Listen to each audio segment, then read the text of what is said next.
Continuando no nosso estudo sobre tabelas, nesta aula vamos ver um item bastante importante dos nossos projetos, que são as tabelas de levantamento de materiais.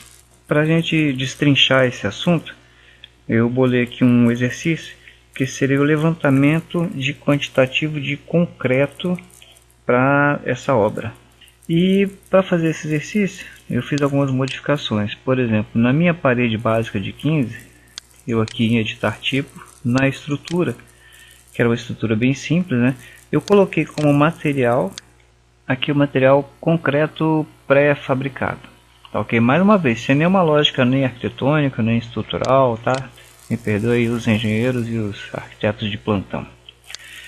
E aqui também, nesse piso externo, não aqui na calçada, tá? Vou clicar em Tab aqui para selecionar a base de construção. Também aqui em editar tipo, na estrutura, eu coloquei um outro material aqui. Nesse caso aqui, ó, concreto moldado em loco. Muito bem, então para levantar a quantidade de concreto, aqui eu estou traçando de uma forma genérica. Eu virei aqui em tabelas, né? E vou fazer um levantamento de material. Lá, reparem lá, crio uma lista de subcomponentes ou materiais para uma categoria ou família do Revit.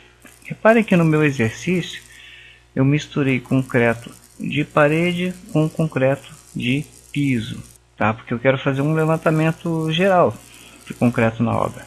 Eu vou lá em levantamento de material e aqui um primeiro detalhe importante com relação à categoria. Normalmente eu escolheria uma categoria apenas para fazer o levantamento.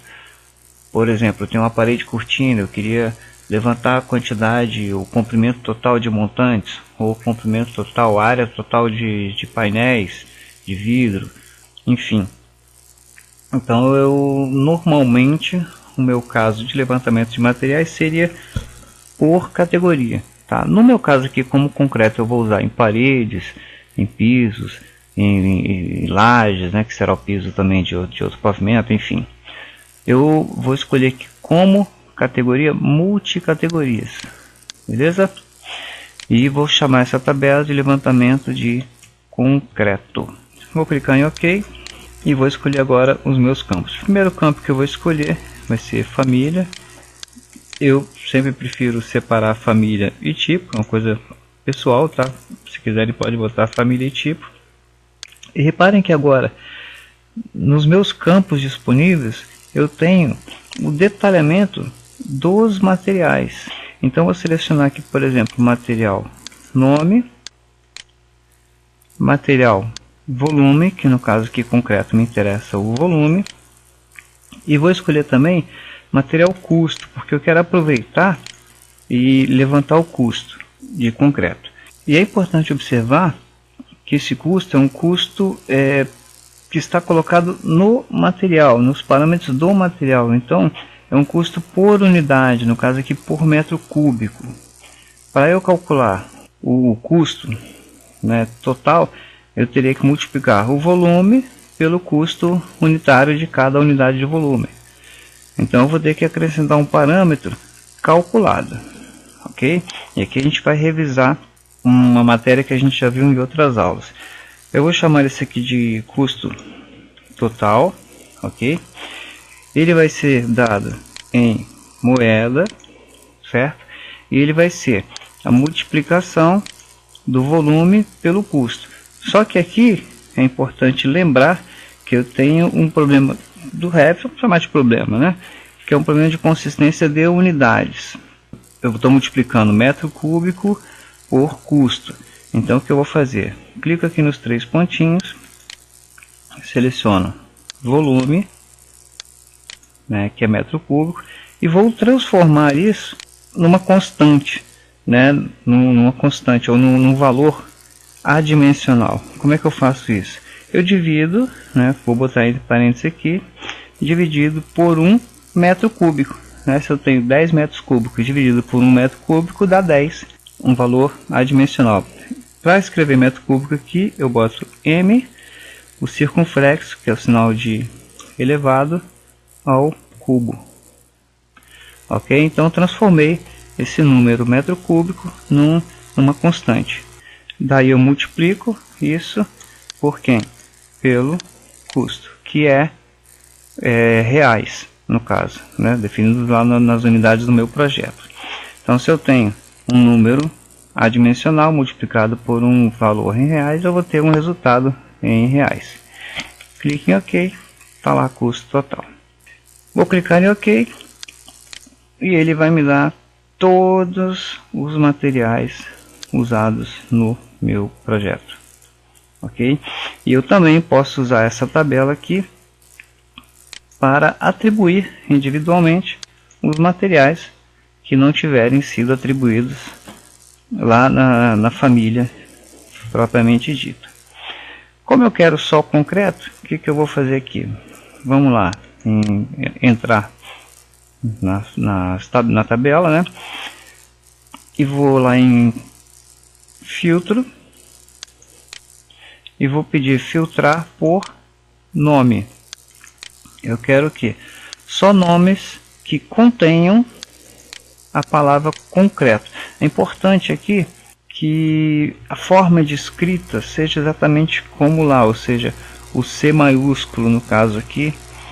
Reparem aqui por baixo, dá para ver aqui nessa parede básica.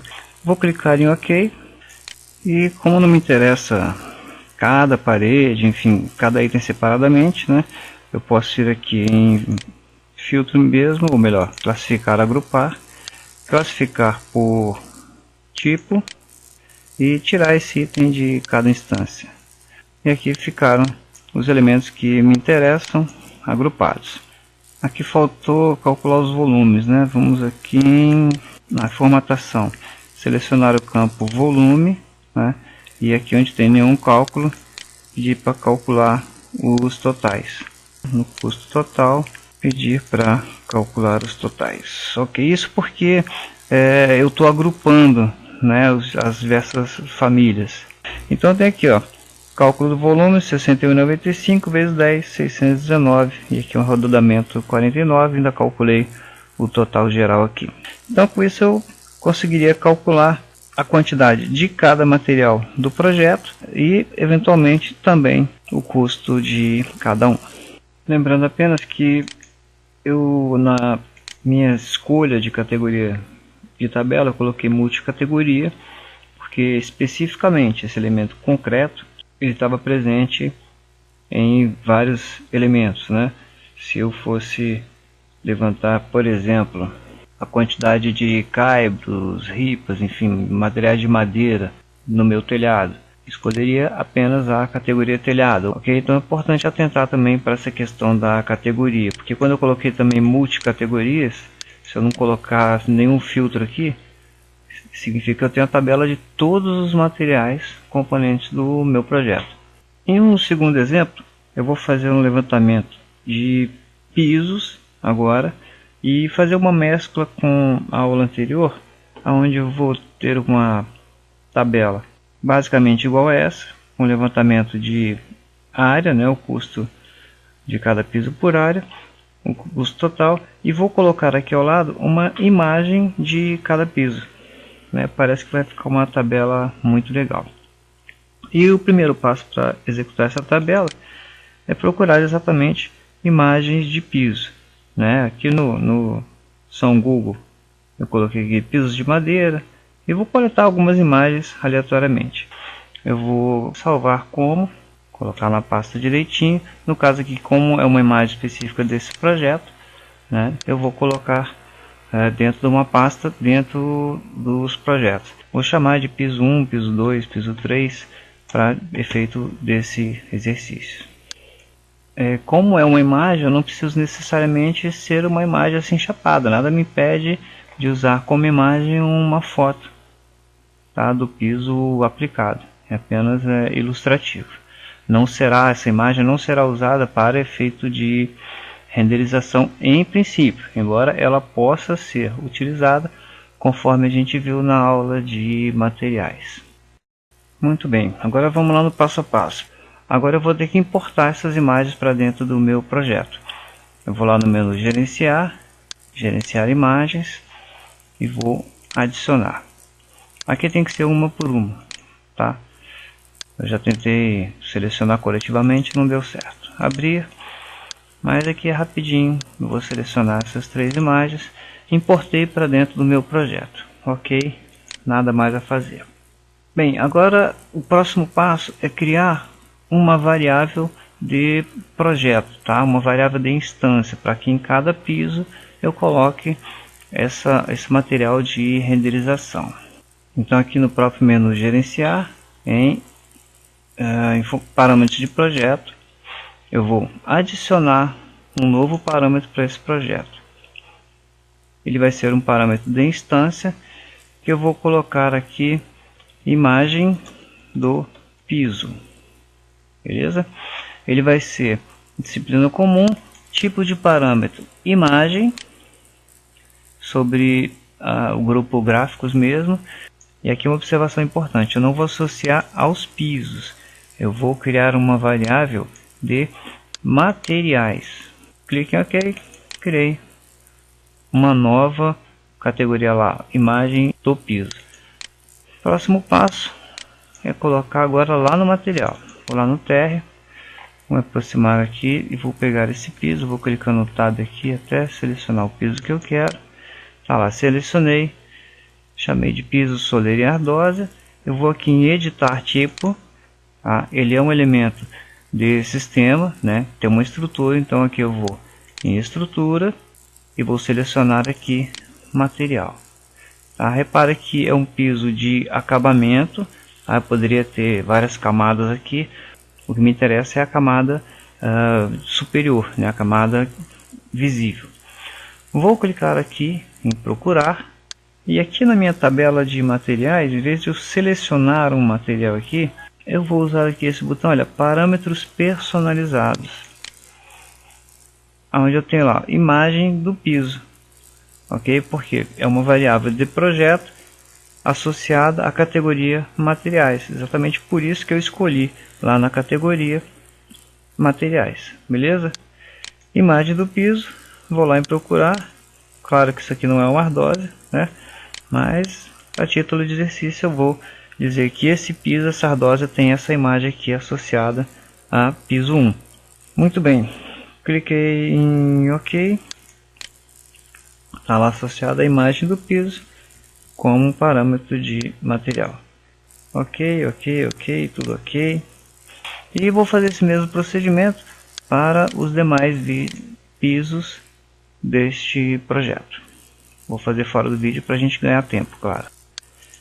Uma vez aplicadas as imagens, aquele parâmetro de projeto que eu criei, eu vou finalmente agora em levantamento de material, vou escolher a categoria pisos, ok, e vou escolher aqui primeiro o filtro que seria a função, né, que eu vou ter vários materiais de pisos, família, tipo. Depois eu posso eliminar esses campos, eu gosto de sempre colocá-los para efeito de filtragem e organização da minha tabela. Vou colocar aqui a área, o material custo, né? Faço aquela manobra de adicionar o parâmetro calculado e vou adicionar por último o parâmetro que eu criei, olha lá, material, imagem do piso. Vou colocar lá no finalzinho da minha tabela. Vou clicar em OK. E aqui, olha lá, a imagem associada aos 3 pisos que eu selecionei. Eu não fiz associação com outros pisos, né? Seria o caso aqui, eu poderia fazer essa associação. Reparem que aqui também em material de imagem, eu poderia fazer essa associação a cada material por aqui pela tabela. Então sempre a tabela será um instrumento poderoso de você fazer o preenchimento de dados de cada elemento, ok? Em vez de fazer aquela manobra toda lá que a gente mostrou, eu posso construir a tabela e entrar por aqui. Aqui só aparece a referência da imagem, né? Quando eu for lá numa folha qualquer, pegar essa lista de folhas aqui, que é uma folha que está vazia, e se eu fizer um levantamento de material de piso, arrastar para cá, olha lá que legal ficou. a minha tabela com os pisos e a sua respectiva imagem aplicada, ok? Sugiro que vocês completem essa tabela, botando o custo, exercitando esses conhecimentos que a gente absorveu nessa aula, muito interessante, muito importante, ok? Grande abraço e até a próxima aula.